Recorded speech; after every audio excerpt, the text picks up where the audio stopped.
Hey guys, what's going on? And welcome to another episode of Gartifacts. I'm Garry Atkinson, and today I have a special guest with me, Theo of Conscious Breathing, and he's going to share a little bit about how to breathe properly.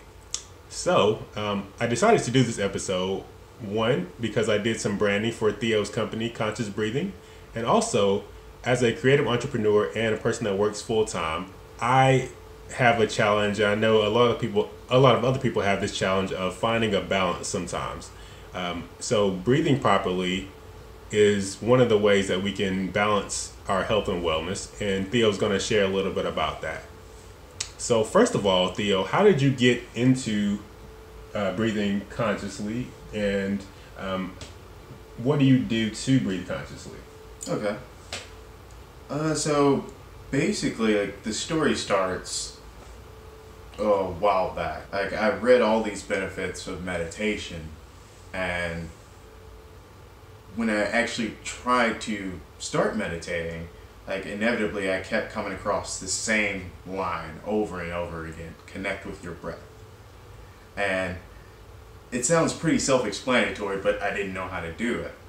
So I kind of hit a dead end.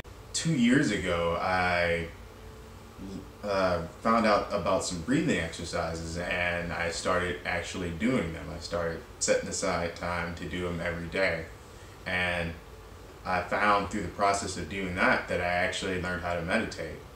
And what was not really expressed in what I was reading is connecting with your breath is basically breathing through your diaphragm. Wow, interesting. And Theo, you also do some workshops, right? Oh, yes. Okay. Right now I am partnered with a local artist called Xylem, and we are throwing workshops at the Living Arts Collective. So basically what a workshop consists of is I'll briefly teach the audience a couple of different breathing techniques, and then we will do a choreographed routine to music. Interesting. Okay, so as a creative person, if I'm working on a project for a long period of time and I need to refresh myself, what is an example of a breathing exercise that I can do to get recharged or back in the zone? Well, a really quick one you can do to basically bring yourself back to the present, because I know I experience it quite a bit too, working long on a project and then actually coming home and not giving my loved ones the same attention I gave that project. So a quick exercise you can do is called box breathing. Okay. And if you'd like, I can instruct you how to do it. Sure. All right.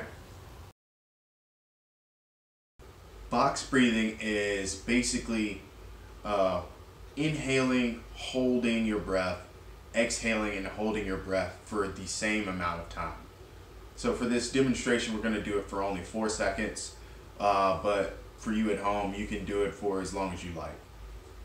But are you ready? Yep, ready. All right, so inhale.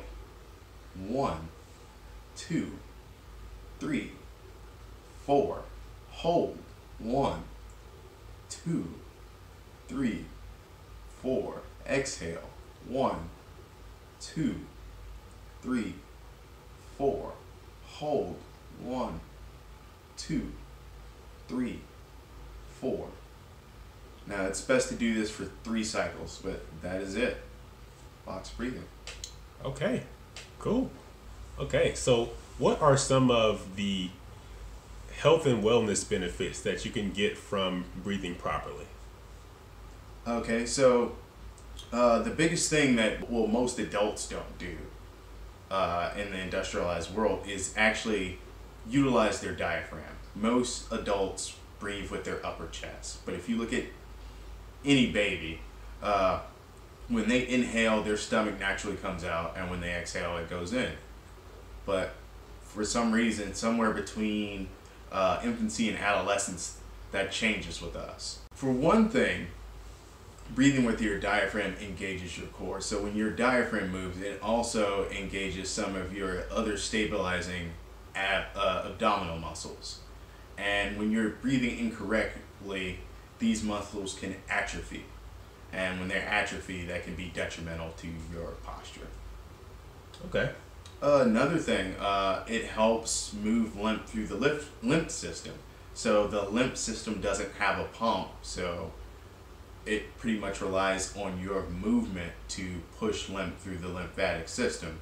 And that's why we have lymph nodes in our necks and under our arms and in our legs. But there's also a lot of lymph nodes underneath our diaphragm. And like this is beneficial because it can be constantly moving lymph through your system even when you're sleeping. Wow. So what do lymph nodes do? So the lymphatic system is mostly comprised of white blood cells. And the white blood cells are they are what attack viruses and bacteria in our system. Wow. So it's really important to activate those lymph nodes, apparently through breathing properly, right? Oh, definitely. Yeah. Great. You want to keep that lymphatic system circulating as much as possible. Great. Oh. All right. Great. Well, thanks for sharing that. And Theo, what is something that you want us to take away from conscious breathing? The biggest thing I'm trying to let people know, or is like a change of thought pattern, basically. Like we spend a lot of time and effort thinking about like what foods we eat, what foods should we eat.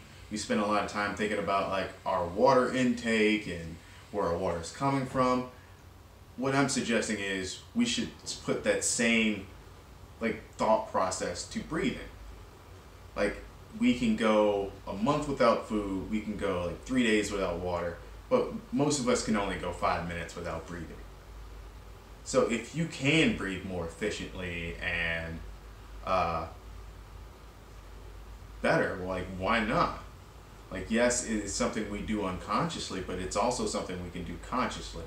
And basically the title conscious breathing is through consciously doing breathing exercises, we can train our unconscious to breathe better. Great. All right. Well, thanks so much, Theo, for sharing about conscious breathing with us. And what's one way that people can get in contact with you in the Raleigh-Durham area to learn about conscious breathing? Well, the best way to contact me is to go to my website. My website is ibreatheconsciously.com. All right. Well, thanks so much, y'all, for tuning in. And I'll see you guys on the next episode of Gartifacts.